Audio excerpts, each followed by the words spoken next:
Assalamualaikum warahmatullahi wabarakatuh. Biasanya jawabnya via chat juga ya, kalau di Zoom ada orang Assalamualaikum terus dijawab Waalaikumsalam gitu-gitu. Selamat datang di Kontras, Komisi untuk Orang Hilang dan Korban Tindak Kekerasan untuk acara Ngaso malam Kamis. Tepuk tangan dulu buat kita semua teman-teman.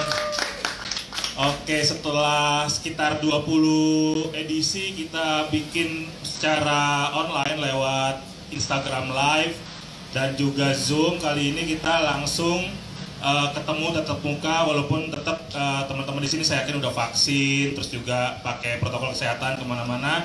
Kita masih terus harus waspada bahwa corona masih ada.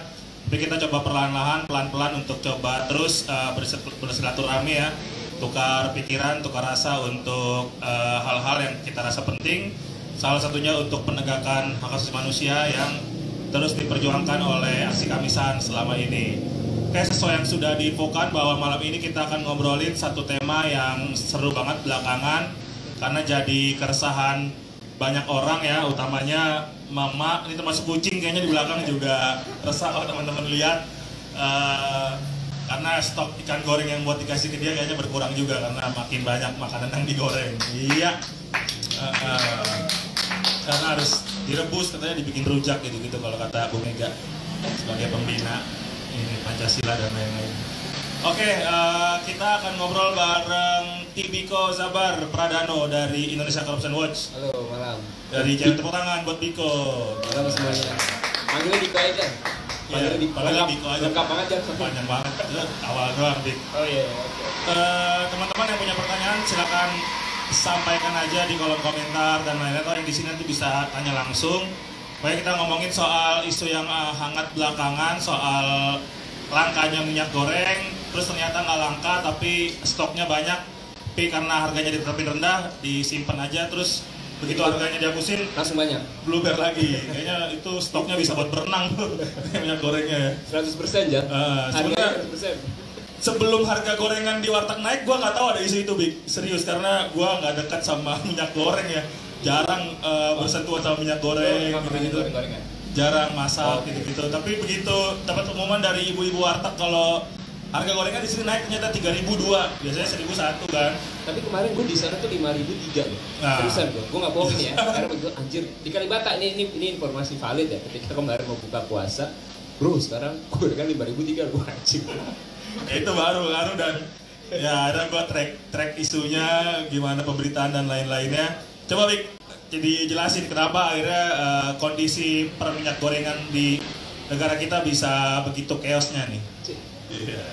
Oke, makasih teman-teman aksi Kamisan yang di IG maupun di offline sini yang ada di sini, ada teman-teman kios juga. Assalamualaikum, selamat malam semuanya. Mungkin kita ngobrol santai aja. Ini pertemuan pertama offline dari jalan.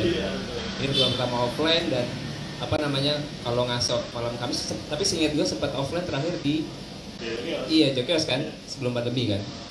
Nah kalau apa ya? Karena ini konsepnya santai. Jadi gini teman-teman, ngomongin minyak goreng sebetulnya isu ini tuh mulai rame dari akhir 2021 kalau teman-teman gitu ya.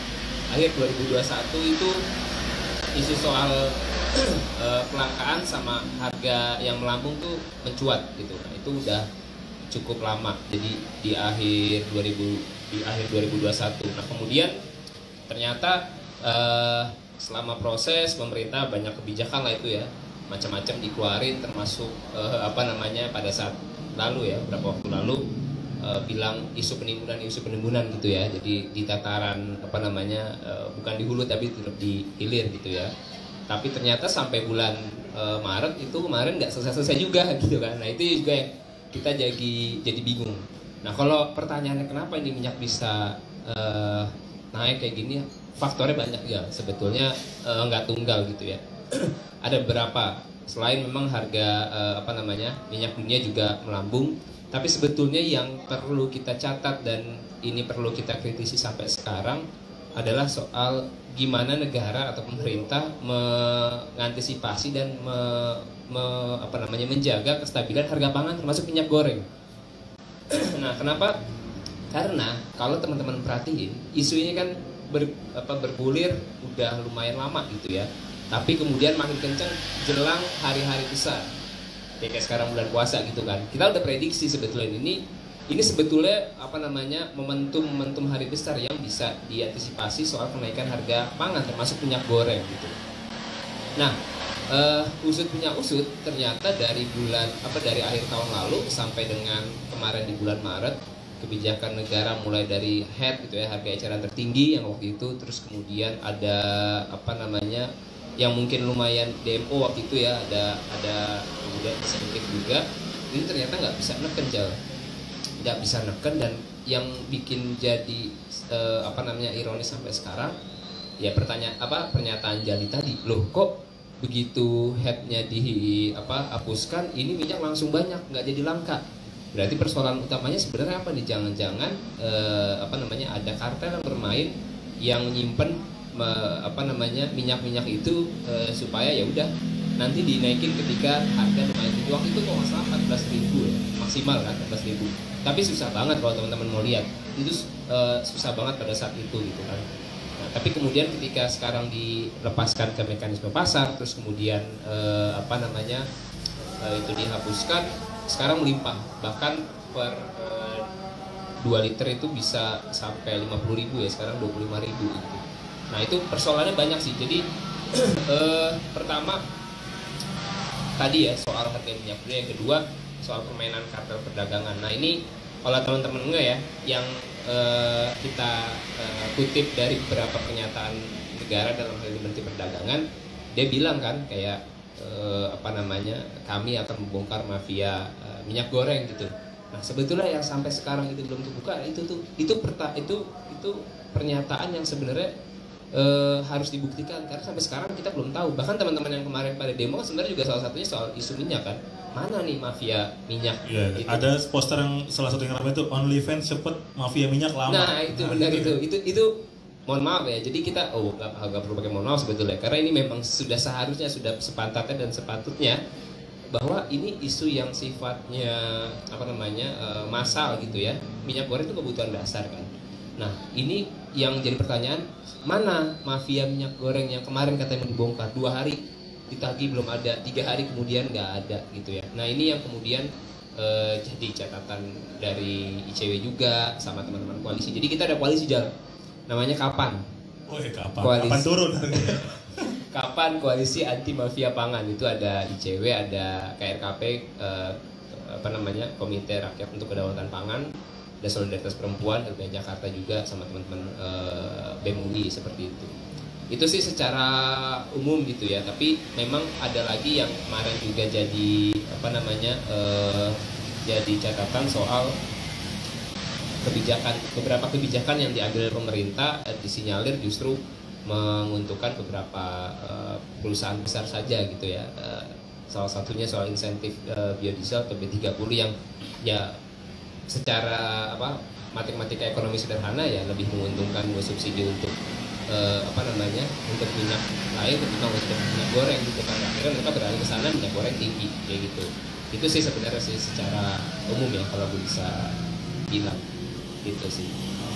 Iya, karena secara progresif sebenarnya agak pusing juga ngomongin minyak goreng ya, karena itu buah dari perkebunan kelapa sawit yang problematik. Di Indonesia kan ada child labor, buru-buru di bawah umur, terus juga perampasan lahan yang masif, belum lagi analisis soal bahwa perkebunan kelapa sawit juga menurunkan kualitas tanah, lingkungan, dan sebagainya gitu-gitu. Ada problematik sih, tapi dalam proses ini aja distribusinya aja kayaknya Mendak bahkan di momen-momen soal dia mau mempertahankan harga eceran tertinggi atau enggak, itu kayak sama pasarnya sama kayak warga gitu loh, kayak dia bilang ini orang banyakkan curang, egois dan sebagainya gitu-gitu. Yang kita juga harus bingung loh kalau Mendak pasar gimana masyarakat kecil, masyarakat bawah kayak kita gini loh. Seharusnya ya itu sudah jadi tugas negara bahwa bagaimana memastikan harga pangan minyak goreng salah satunya itu stabil, karena memang itu tugas mereka. Kalau mereka bilang saya juga bingung loh, gimana kalau Anda bingung gimana kami gitu, gimana kita gitu kan. Nah tadi Jali singgung sedikit, jadi problem minyak goreng gitu ya atau minyak sawit ini sebenarnya hulu ke hilir.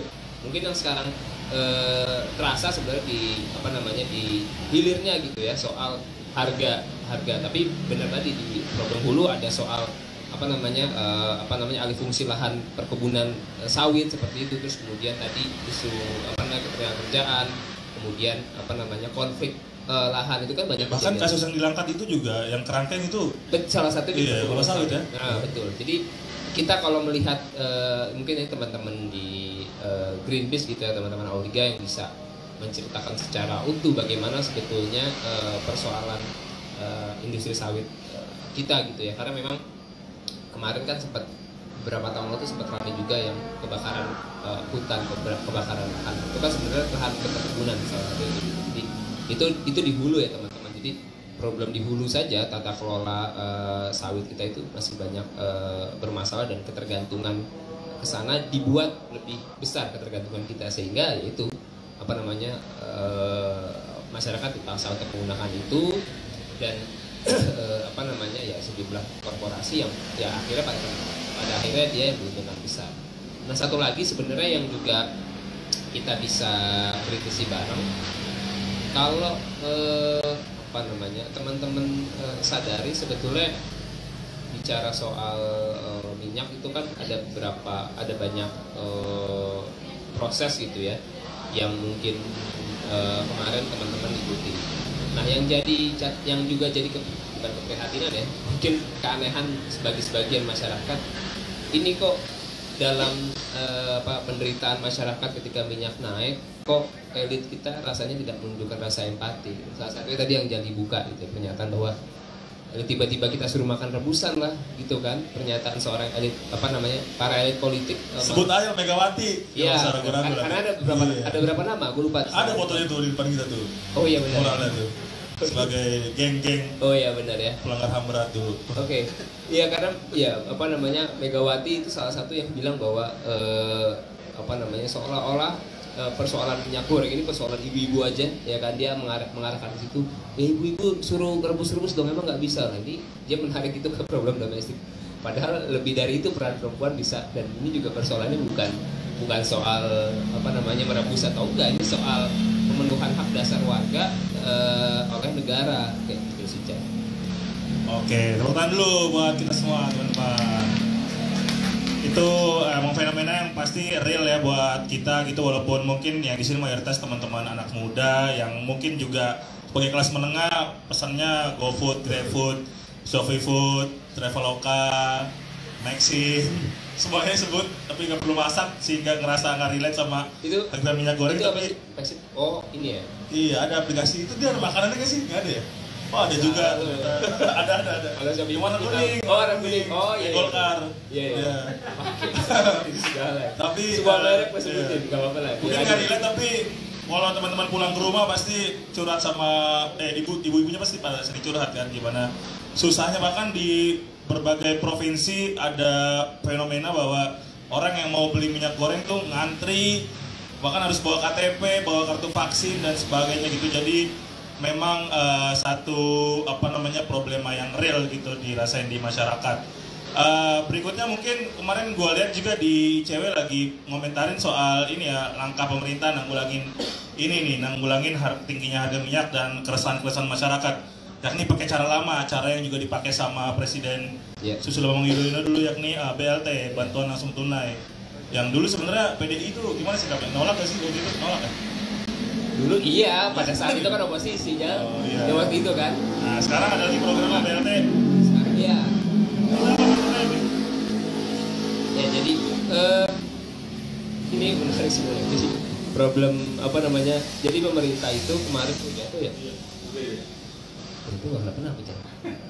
Ya jadi kemarin itu belum lama ya, teman-teman bisa lihat juga sih sebetulnya di postingan ICW bareng koalisi kapan, bahwa pemerintah kan akhirnya mengeluarkan kebijakan baru lagi setelah 3 tuh ya, penetapan head, terus harga tertinggi, terus kemudian ada insentif biodiesel, terus satu lagi tuh subsidi lah ya, subsidi minyak. Itu ada juga pemberian bantuan BLT atau bahasanya itu bantuan langsung tunai gitu. Nah, ini yang kemudian kita bingung ya. Teman-teman coba perhatiin ya. Saya coba tarik mundur dikit. Ketika harga itu naik, siapa yang ngumumin? Ketika ada BLT, siapa yang ngumumin? Nah, ini kelihatan permainan peran di pemerintah itu menarik. Tapi itu hal yang berbeda ya. Jadi kemarin pemerintah itu ngeluarin kebijakan untuk merespon tingginya harga minyak dengan bantuan langsung tunai kepada sekitar 20 jutaan warga, termasuk pedagang gitu ya, usaha. Nah, cuma yang kita bantuan atau BLT ini sebenarnya baik gitu ya, baik banget gitu ya.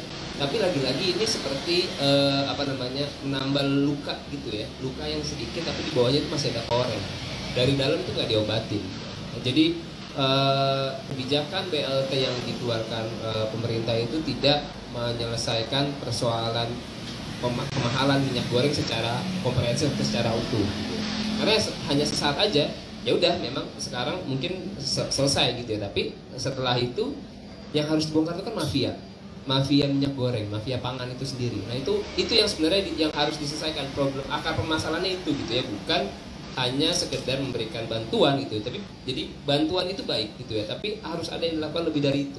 Bongkar mafia minyak goreng, kartel. KPPU, Satgas Pangan itu ada kemarin. Karena ada petisinya juga deh, Jar. Kemarin baru ngobrol juga. Mereka harus berani membongkar mafia pangan itu juga seperti itu. Dan kayaknya kalau kita lihat pemerintah tuh nggak punya belum punya semacam peta persoalan yang lebih menyeluruh ya, lebih komprehensif ya persoalan minyak goreng gitu. Jadi kayak terkesan parsial gitu ya. Oh ya ini harga tinggi. Oh ya ini harga naik, warga dikasih bantuan langsung tunai untuk beli gitu. Sementara ada problem lain di hulu tadi soal tata kelola industri sawit gitu ya. Kemudian di persoalan lain ada di soal distribusi gitu ya, minyak goreng. Nah itu yang kemudian kita kemarin menyoroti bahwa kebijakan ini baik tapi tidak menyelesaikan masalah dalam jangka panjang, hanya jangka pendek seperti itu sejauh ini. Ya, belum lagi ada problem traumatik sebenarnya dari proses penyaluran bantuan ya. Iya ya kita kan juga belum lama, harusnya kita juga belum lupa gitu kalau ada proses korupsi di balik penyaluran bantuan sosial ya, bansos. Kemarin itu kalau ada teman-teman KRKP, kalau saya tidak salah sempat memakan korban antrian minyak goreng ini. Nanti bisa dicek di daerah Kalimantan atau di mana ada sekitar 3 korban yang itu baru kami tahu. Karena waktu itu ketika diskusi sama BMUI juga ada KRKP, mereka bilang ini sudah memakan korban mas, yang mengantri minyak itu satu juga sih yang mungkin ya kita sebetulnya masalahnya sampai sekarang nggak selesai aja. Itu jadi soal. Kenapa ini kok nggak kelar-kelar kan? Harusnya ini kita beli minyak goreng dari sekitar 28.000 sekarang sampai 54.000. Itu kan kenaikannya 100%. Itu yang kemudian nggak selesai. Terus juga tadi yang korupsi BLT itu jadi soal. Biasanya dalam bantuan kalau di bawah itu kan banyak. Kita nggak bisa pungkiri dari informasi dan temuan, bantuan itu terkadang rawan juga untuk dikorupsi, dipotong gitu ya, dikutip gitu ya, dipotong berapa persen. Nah, itu juga sebenarnya mekanisme yang mungkin perlu dipikirkan nih, bagaimana nih nanti penyaluran bantuan ya, kayak bantuan bansos saja teman-teman itu kan banyak kutipan-kutipannya sebenarnya itu sih ya. Keresahan soal minyak goreng ini jadi keresahan bersama ya. Dan kemarin ini sekalian nambahin ya, ICW bareng KRKP, bareng Saudara Perempuan itu kita ada petisi untuk desak Mendak menurunkan harga minyak goreng, dan juga minta KPPU dan Satgas Pangan. Jadi ada Satgas Pangan untuk membongkar mafia kartel mafia minyak goreng seperti itu. Di sini gabungan dengan YLKI juga yang mereka minta desakan untuk membongkar kartel itu juga gitu ya sih sebenarnya, karena kita lihat nih kayak ngebulat aja gitu, semua udah kita berbusa-busa ngomong hal yang sama gitu ya. Tapi gimana mereka yang punya wewenang, punya kuasa untuk menstabilkan harga gitu.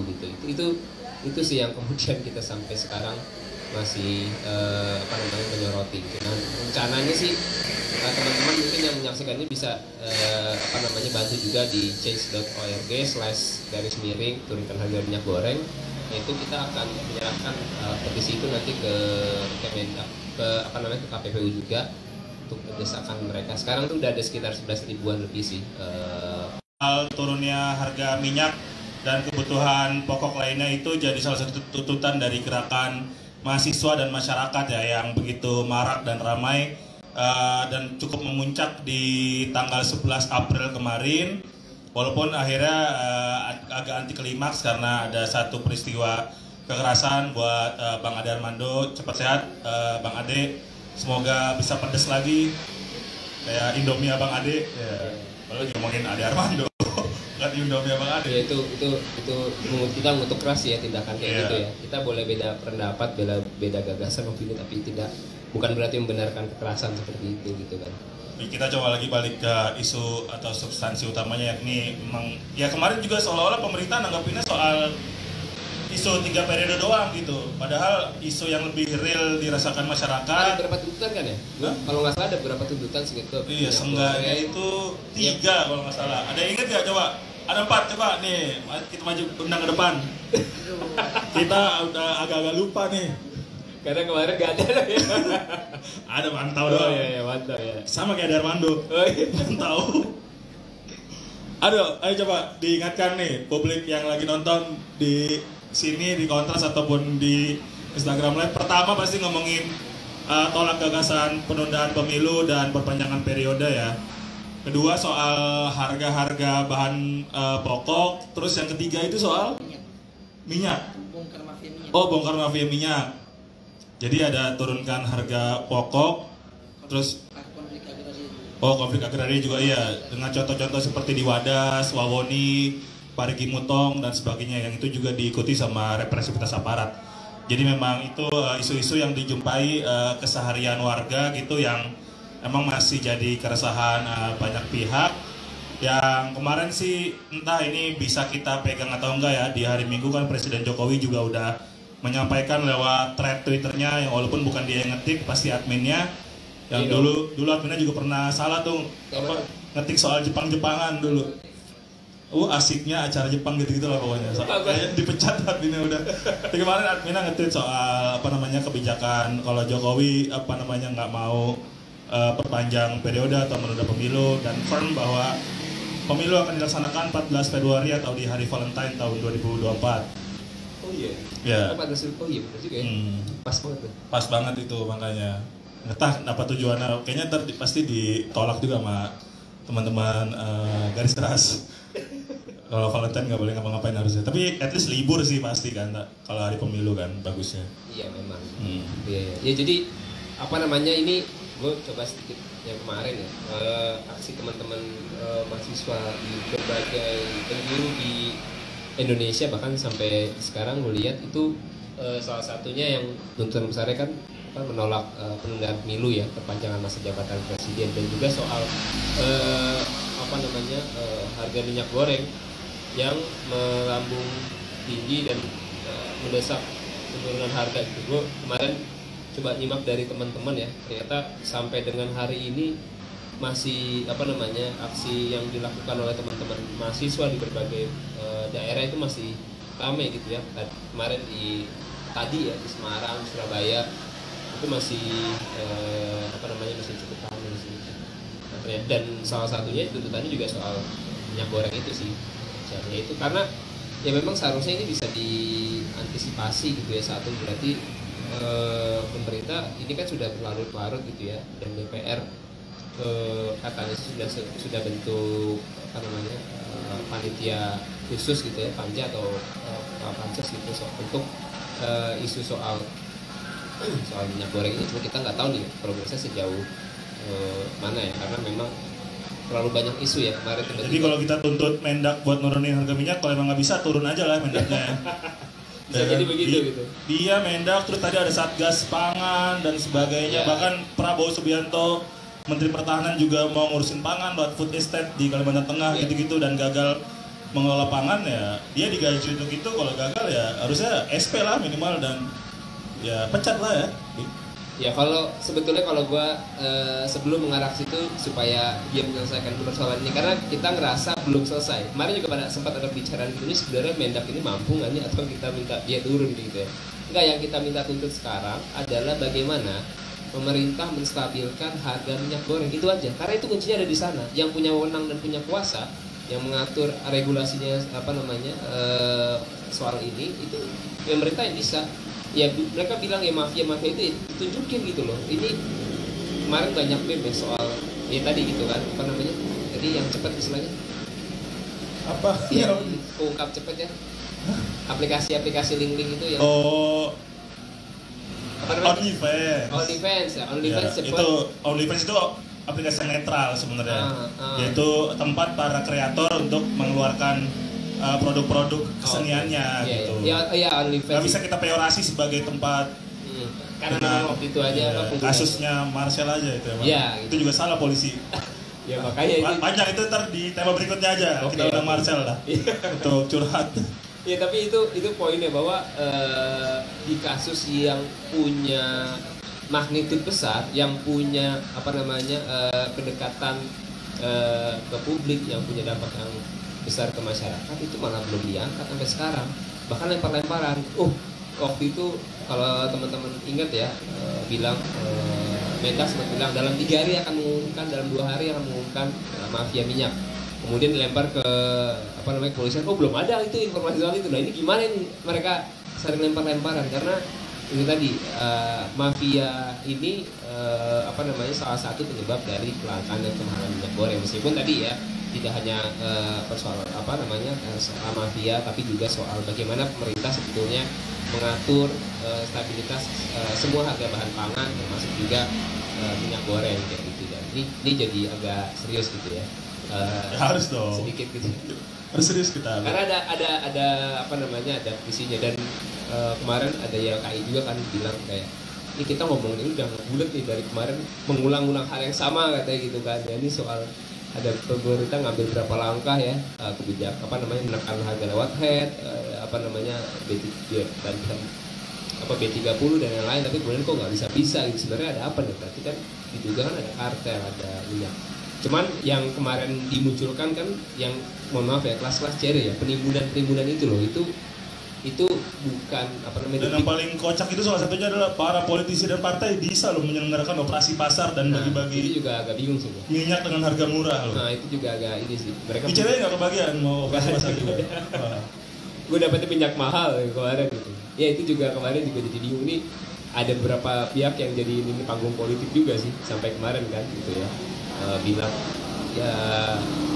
ya kita harus berkontribusi ya normatif yang dijualan para politisi, tapi sebetulnya lah ini kok antar politisi, bahkan ada yang di dalam lingkaran pemerintah kok kayak saling seolah-olah beda ini dia sebut-sebutan gitu. Yang satu ngomongin minyaknya masih ada masalah, yang satu bisa memberikan harga dengan harga murah kayak gitu sih. Itu dan gue update sedikit ya, sekarang advokasinya teman-teman bareng koalisi kita masih campaign lewat petisi dulu. Kemudian nanti ada rencana untuk audiensi dengan tadi ya, mungkin KPPU atau juga bersurat dengan Kementerian Perdagangan gitu sih sebenarnya. Itu sih. Oke, sip. Mungkin sebelum kita berlanjut ke bahasan lain, ada yang mau ditanyain sama teman-teman di sini, atau mungkin bisa dicek ini di Instagram lah, mungkin ada yang nanya. Mungkin nanya di mana beli harga minyak dengan harga yang lebih murah dan sebagainya gitu-gitu. Ada kan nih teman-teman yang nanya? Tahu udah nggak masalah semua lah sama minyak ya, aman-aman aja ya. Silakan. Mungkin bisa maju ke depan kali, karena mic-nya nggak boleh nggak panjang. Oke. Siap. Tadi kan seperti ngobrolin bahwa udah ada koalisi yang emang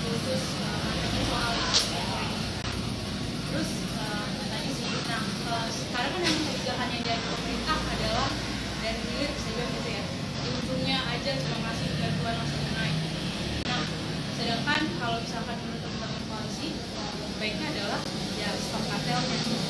Kalau misalkan dari cara seperti apa sih cara lakukan dari teman-teman koalisi untuk menyetop si kartel itu sendiri? Apakah misalnya strateginya dari perubahan undang-undang atau perlu ada kebijakan atau peraturan seperti apa?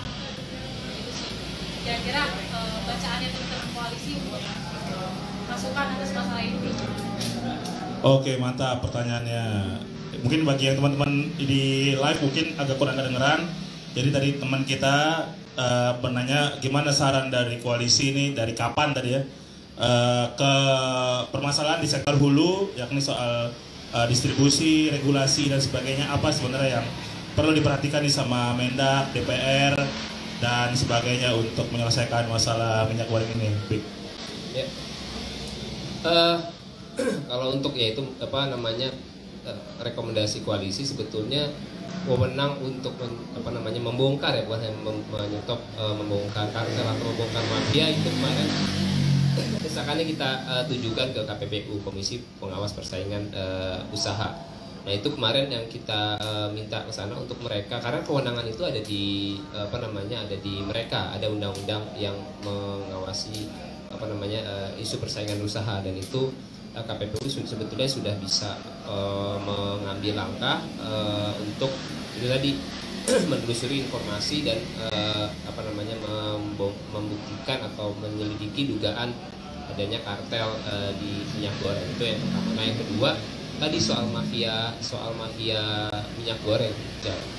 Mafia minyak goreng ini kan tadi salah satu problem ya, salah satu akar masalah minyak ini langka. Selain panic buying gitu ya, mandatory program biodiesel, harga minyak dunia yang tinggi seperti itu. Tapi mafia minyak goreng ini yang sampai sekarang itu belum dibongkar-bongkar. Jadi kita juga sebetulnya masih terus desak pemerintah nih. Sebetulnya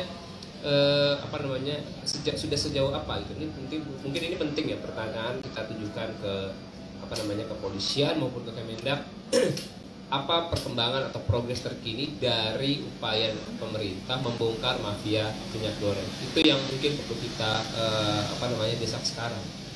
Karena sampai sekarang kita juga belum tahu hasil dari penelusuran pemerintah membongkar hal itu. Itu yang kedua. Nah yang ketiga, pemerintah sepertinya perlu mengkaji beberapa kebijakan di Kementerian Perdagangan gitu ya, terkait dengan minyak goreng ini, karena kita melihat sepertinya belum menyeluruh gitu langkah-langkah yang diambil, tapi masih satu sama lain masih sifatnya tidak menyelesaikan masalah secara utuh. Seperti misalnya BLT gitu ya, BLT yang diberikan itu baik gitu ya, tapi bukan hanya itu yang kita mau sebetulnya. Yang dibutuhkan oleh masyarakat bagaimana harga secara umum juga normal gitu ya, stabil. Dan kan BLT cuma 20 jutaan orang gitu kan. Sementara kan ini kan dirasakan gitu ya. Saya yakin lebih dari 20 juta itu, apalagi 110 juta Pak kalau menurut Luhut kan. Itu untuk isu yang lain sih. Itu beda. Itu untuk isu. Itu beda ya. Pemilu. Oh iya, itu beda ya. 110 juta. Karena kalau kita bicara kita itu kan problemnya data ya, Jan. Jadi data itu kan data penerima bansos, warga miskin itu kan juga jadi soal. Jadi saya yakin jumlahnya itu lebih dari 20 juta itu. Jadi banyak orang yang terdampak dan mungkin mereka tidak menerima BLT juga. Jadi yang diperlukan sampai nanti menjelang hari raya adalah bagaimana menstabilkan harga, membongkar mafia minyak. Karena ini kalau nggak segera diambil, kita sendiri yang akan terbebani, harga bawah akan terus naik gitu sampai dengan nanti gitu ya. Dan nggak menutup kemungkinan. Kayaknya gue takutnya nggak ada snack kacang goreng di Lebaran nanti loh. Pasti juga begitu sih. Kacang rebus kayaknya nanti. Jadi yang barang mewah sekarang adalah minyak goreng kayak gitu. Itu sih tiga hal yang yang mungkin dari koalisi usulkan tadi, bagaimana mendesak KPPU dan juga Satgas Pangan untuk membongkar dan bukan sekadar membongkar, sebenarnya kalau nggak salah bisa dipidana kan? Betul, memang penimbunan bahan-bahan. Iya, nah ini pihak terkait mungkin satu lagi adalah kepolisian. Itu kan tugasnya membuktikan ini benar nggak nih ada mafia minyak goreng yang kemarin apa namanya digaung-gaungkan oleh Mendak gitu ya, bahwa ada mafia minyak goreng dan lain, itu sebetulnya ya itu persoalan krusial yang sekarang harus diselesaikan menurut gue sih ya. Oke, itu tadi jawabannya, semoga menjawab. Kalau punya varian lain, iya, kalau ada yang punya solusi lain, silakan bang, maju aja bang, biar kedengeran ya sama jutaan orang yang nonton. Dan ngupload dan nginstal Binomo. Aduh, oke. Jutaan orang itu. Jutaan orang. Nah ini mungkin teman-teman di sini bisa kasih pendapat kira-kira apa tawaran solusi dari teman-teman. Oke. Tes. Bismillahirrahmanirrahim. Assalamualaikum warahmatullahi wabarakatuh. Oke, perkenalkan saya Imam dari Universitas Hasanuddin. Kemarin kita bergabung dalam aksi nasional 11 April. Salah satu poin yang dituntut oleh teman-teman kemarin adalah bagaimana pemerintah dengan tegas mampu menyelesaikan permasalahan mafia minyak goreng. Nah, saya mau sedikit berpendapat dan memberikan pertanyaan juga. Ada sedikit hal yang kejanggalan yang terbangun di pemikiran teman-teman mahasiswa juga, bahwa ada paradigma di antara para elit kita hari ini, ketika regulasi itu kuat, ketika aparat itu mampu menegakkan semua permasalahan, bisa menangkap orang-orang yang melakukan penumpukan, paradigma yang terbangun di Indonesia itu adalah investor itu takut masuk ketika regulasi kita kuat. Nah, makanya kita juga mikir bahwa konflik minyak goreng yang tidak mampu diselesaikan oleh jajaran pemerintah hari ini karena memang mereka tidak punya kekuatan terkait bagaimana menyelesaikan masalah itu sendiri, karena punya paradigma bahwa ketika regulasi kuat, aparat kita kuat, investor tidak akan masuk ke Indonesia, seperti itu. Nah, makanya pertanyaan yang kemudian yang hadir adalah bagaimana kita mampu mengawasi, melahirkan regulasi yang kuat sehingga permasalahan hari ini tidak terjadi, dan pemerintah tidak selalu lari pada solusi memberikan bantuan langsung tunai. Karena memang pada dasarnya seperti disampaikan tadi sama bicara bahwa bantuan langsung tunai itu bersifat baik, cuma pada dasarnya kita akan siap untuk menerima masalah yang sama di kemudian hari. Mungkin itu saya sampaikan. Terima kasih warahmatullahi wabarakatuh. Terima kasih Bang Imam, jauh-jauh dari Unhas datang mau menjumpai presiden dan politisi negara ini. Kemarin ditemui sama Pak Listio ya, Pak Sufi Dasko dan Ahmad Gobel dan sebagainya ya. Dan ya ternyata dalam beberapa hari pasca aksi juga ternyata harga minyak belum juga turun. Oke, tadi penting tuh gimana kaitannya sama ada kemungkinan lain, Bik, katanya kalau emang hukumnya ditegakkan sehingga para pengusaha menjadi ya dihukum lah, di proses hukum gitu, terpidana dan sebagainya. Ya kalau emang mereka curang pasti ya harus itu konsekuensinya gitu. Mungkin ini kaitannya sama ada konsep namanya easy of doing business ya, terus indeks persepsi korupsi gitu-gitu lah ya, Bik. Ya ini menarik. Ini jadi salah satu argumentasi yang dulu dijual dan logikanya agak terbalik gitu ya. Sama kayak konsep korupsi adalah oli pembangunan nih. Nah, itu konsep lawas sebetulnya. Dari lama banget, itu kajian lama. Nah, justru ini sesuatu yang berbanding terbalik. Data World Economic Forum 2019 ya kalau saya tidak salah, bahwa sebetulnya faktor penghambat investasi di Indonesia itu adalah korupsi. Gitu. Nah, ini kemudian yang sempat kontradiktif dengan pernyataan ketika dulu kita advokasi menolak undang KPK jal gitu kan. Kenapa? Karena korupsi itulah yang menyebabkan banyak negara atau banyak investor itu enggan masuk ke Indonesia. Apa sebabnya? Karena korupsi itu menyebabkan salah satunya persaingan usaha yang tidak sehat. Seperti itu satu. Jadi itu ya. Yang kedua, ketidakpastian hukum, karena misalnya saja kita bicara untuk mengurus satu usaha makan itu ada berapa regulasi dengan biaya sekian, tapi karena korupsi biayanya kemudian jadi tinggi. Nah itulah yang kemudian jadi keengganan beberapa mungkin investor ketika akan masuk. Jadi kayak korupsi itu menimbulkan persaingan yang tidak sehat gitu, dan tidak pemerataan ekonomi yang nggak adil seperti itu jauh. Dan kemudian ketika persaingan tidak sehat, terus kemudian ada ketidakpastian hukum, dan akhirnya alokasi sumber daya itu juga nggak merata gitu kan ya. Banyaklah kejadian ketika seharusnya warga menerima warga merasakan manfaat atas sumber daya alam, tapi kemudian dia hanya menerima sedikit gitu ya, karena ada di praktek-praktek koruptif gitu ya, mungkin bisa dibilang seperti itu. Jadi isu soal korupsi ya salah satu penghambat investasi di Indonesia. Bahkan kalau di konsep kita di ICW, distribusi keadilan yang belum adil dan merata itu maksudnya karena korupsi gitu sih, termasuk juga persoalan HAM seperti itu. Itu sih jawab. Oke, sip. Itu emang poin penting.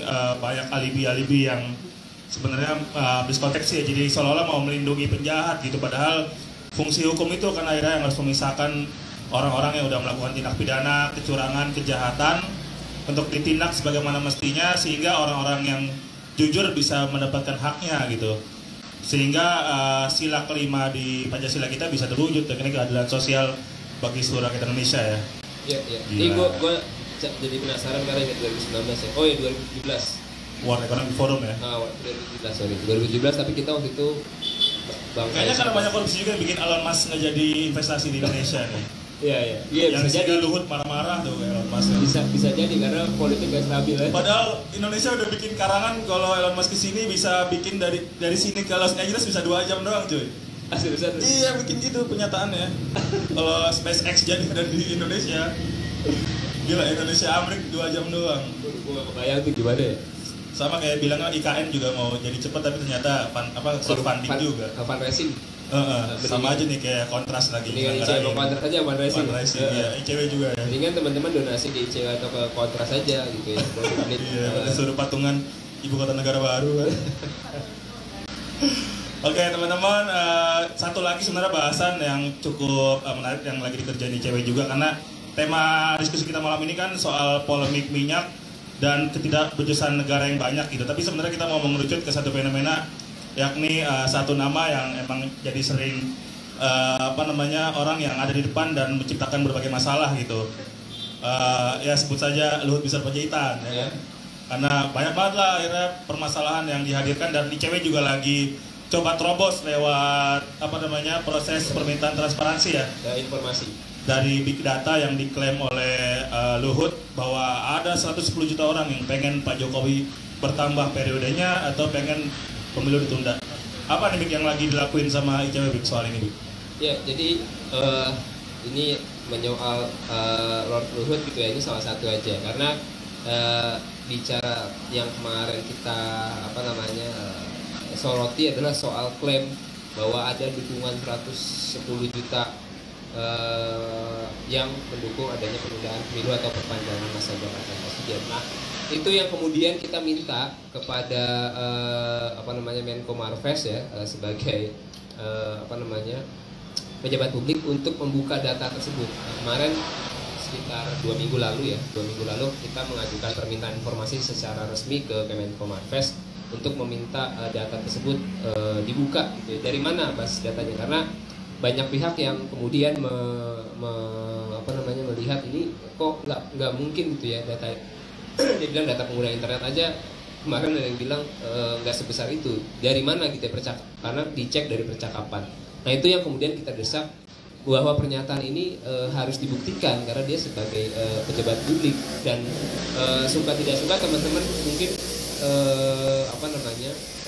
sadar gitu ya bahwa wacana penundaan perpanjangan masa jabatan presiden itu salah satu juga dilontarkan oleh menteri-menteri di sekitaran Jokowi ya, termasuk Lord Luhut gitu ya, termasuk Luhut Binsar Panjaitan yang kemarin dapat jabatan baru lagi gitu ya kemarin, meskipun dia juga yang menyuarakan itu. Nah ini yang kemudian kita minta untuk dibuka melalui mekanisme sengketa informasi di Undang-Undang Keterbukaan Informasi Publik. Itu sih singkatnya. Dan jawabannya sama nggak sama kayak yang diutarakan ke BEM UI kemarin kan juga ditemuin tuh sama BEM UI ya pas lagi mampir ke UI, dan jawabannya ya nggak ada hak lah kita untuk dia punya hak untuk menyembunyikan informasi. Gimana sejauh ini ada respons apa dari Kemenko Marves?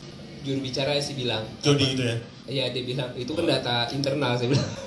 Loh, itu kan data publik, itu harus dibuktikan juga apa pernyataan dia sebagai pejabat publik, kita nggak bisa nggak bisa melepaskan itu. Dia kemarin tuh bilang bahwa ini nggak bisa dibuka karena data internal, itu yang kemudian kita sayangkan gitu ya. Tapi prosesnya masih berlanjut, nanti saya belum tahu ya teman-teman perkembangan terbarunya. Tapi mungkin kalau misalnya belum ada pernyataan resmi, proses informasi itu akan dilanjutkan ke tahap berikutnya. Segitu sih, Jam.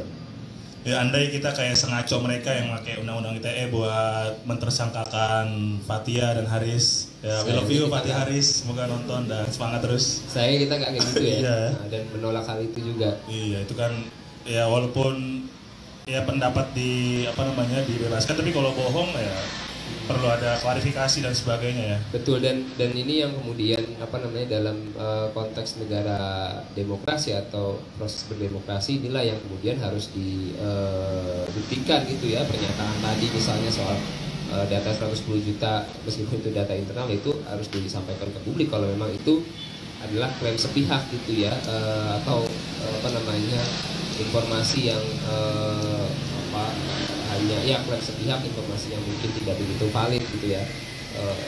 Karena ini kan memunculkan polemik baru di masyarakat gitu ya, yang akhirnya berujung sampai kemarin kan aksi protes, aksi unjuk rasa yang dilakukan di berbagai wilayah di Indonesia, karena yaitu di sekitar pernyataan-pernyataan menteri, di sekitar presiden soal perpanjangan ini kan ada banyak yang melontarin tuh kan. Dan baru kemarin aja disampaikan secara langsung di, kalau nggak salah H-1 gitu ya, H-1, bahwa dia menolak dia bilang pemilu tetap di 14 Februari 2024 kayak gitu sih. Dan sampai 14 Februari 2024 tetap kita perlu kawal karena betul, udah banyak banget ucapan beliau yang bertolak belakang seperti soal kasus Novel Baswedan, KPK ya, misalnya, KPK dan pelanggaran HAM berat. Iya, dan jadi itulah yang kemarin yang sempat teman-teman ingat kan, sebelum hari Minggu itu kan ada pernyataan soal taat akan konstitusi. Hati-hati di situ tuh. Jadi kalau konstitusinya dirubah bisa aja kan. Nah, karena itu yang kemudian harus ditegasin bahwa beneran menolak perlu semacam statement jelas menolak perpanjangan itu gitu ya. Karena kalau kalimat nanti konstitusi ya wacana mengubah konstitusi bisa aja muncul. Kemarin juga kayak gitu. Orang aturan regulasi yang nggak sesuai aturan pembuatan regulasinya yang direvisi kan ngaco itu kan. Undang-undang pembentukan peraturan perundang-undangan direvisi.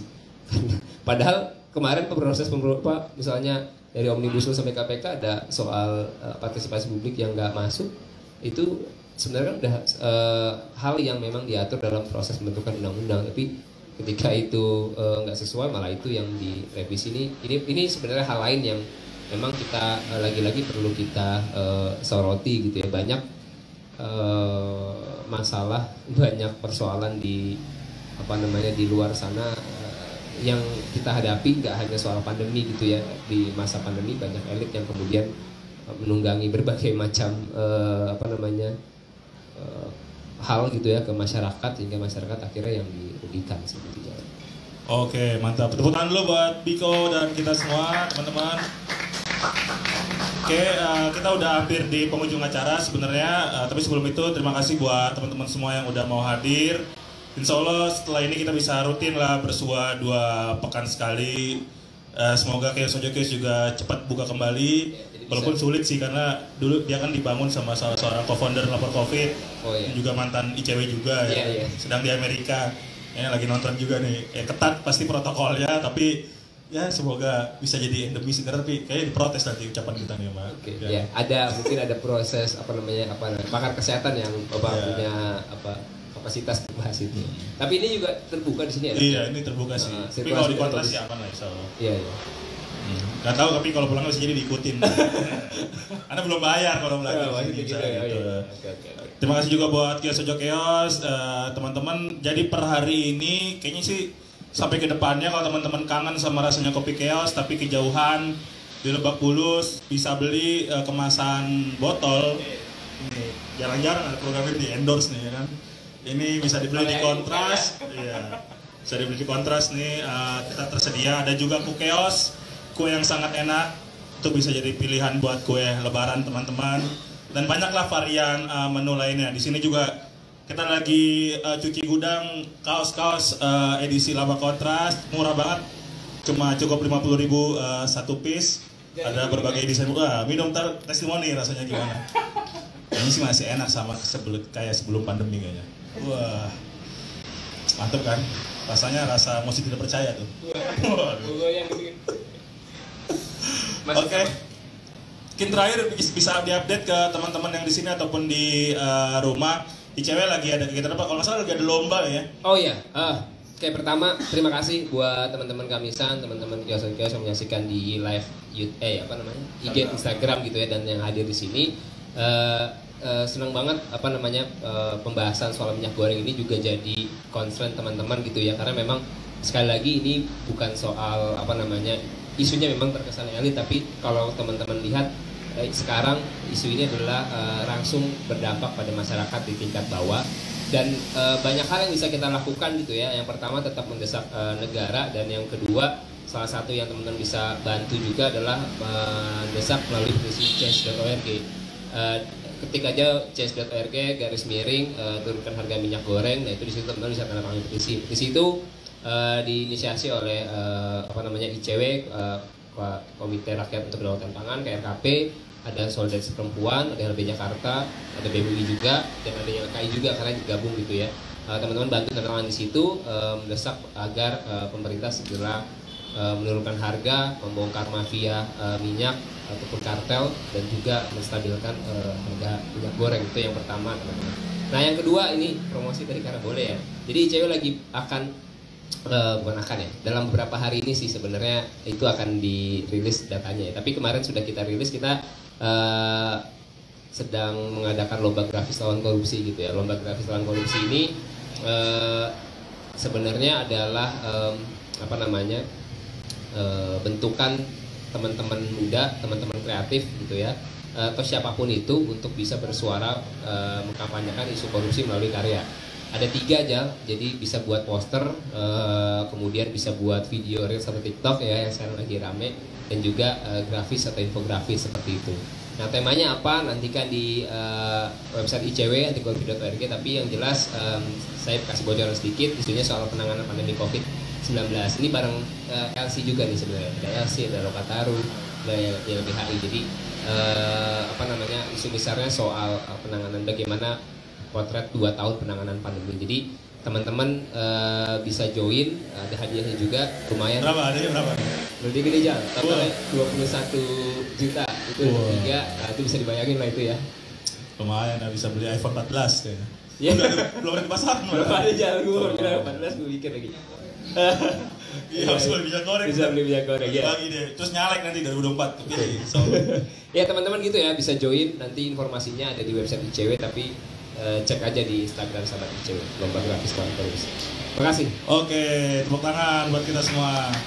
Setelah ICW promosi, Kontras juga nggak kalah, kita lagi menyelenggarakan setiap bulan Ramadan sejak tahun 2009 ada program Ramadan for Human Rights. Jadi kita ngumpulin donasi untuk dibagikan ke ratusan korban pelanggaran HAM yang tersebar dari Aceh sampai Papua, dari isu kasus HAM berat ataupun isu-isu pelanggaran HAM yang aktual terjadi di Indonesia. Jadi jangan ragu-ragu teman-teman menambah pahala di bulan suci Ramadan ini dengan donasi di kitabisa.com/R4HR. Jadi langsung kita akan salurkan uangnya nanti sebagai THR dan penghiburan untuk teman-teman korban, karena sampai sekarang kompensasi, restitusi dan pemulihan korban pelanggaran HAM berat di Indonesia belum dilaksanakan karena Presiden Jokowi belum juga memenuhi janji penuntasan pelanggaran HAM berat. Oke, ini penting ya. Tahan dulu dong. Iya. Ada informasi di belakang ternyata. Iya. Apa nih? Itu jarang tadi lo ngomong. Oh iya, ini kita hari ini Kontras berupaya menjaring banyak hal termasuk dana teman-teman dengan mendirikan warung Kontras namanya. Jadi ada berbagai produk, teman-teman silakan mengunjungi kantor Kontras di jam kerja besok-besok atau di jam setelah kerja, setelah kalau ada acara-acara kayak gini juga terbuka buat teman-teman. Jadi ya ini pakai bersama lah ruang publik ini untuk sama-sama kita saling sharing soal HAM, soal demokrasi, anti korupsi, isu lingkungan dan sebagainya lah untuk kemajuan gerakan-gerakan kita ke depan. Mungkin itu aja kalian. Terima kasih buat teman-teman semua yang udah nonton, stay. Semoga yang tadi belum taraweh bisa taraweh. Masih terbuka kesempatan taraweh sampai subuh ya. Jangan lupa sahur dan juga nonton Liga Champion malam. Ya, semalam hampir tuh Chelsea ya. Madrid emang kayaknya itu punya mafia juga kayaknya. Gue gak peduli sih orang gue pendukung MU ya kan. Nggak ikut Liga Champion juga. Oke, daripada semakin ngawur. Terima kasih teman-teman. Besok Kamisan ke 726 besok ya. Iya 726. Besok kita aksi langsung di depan Istana Negara dari jam 4 sampai jam 5 sore, atau kalau teman-teman di kota-kota lain seperti Samarinda, di Bandung, di Jogja, di Pekanbaru dan sebagainya juga sedang ada Kamisan juga di berbagai wilayah tersebut. Jadi sampai jumpa di depan Istana Negara. Salam aksi Kamisan, hidup korban, jangan diam dan lawan. Terima kasih. Terima kasih semuanya ya.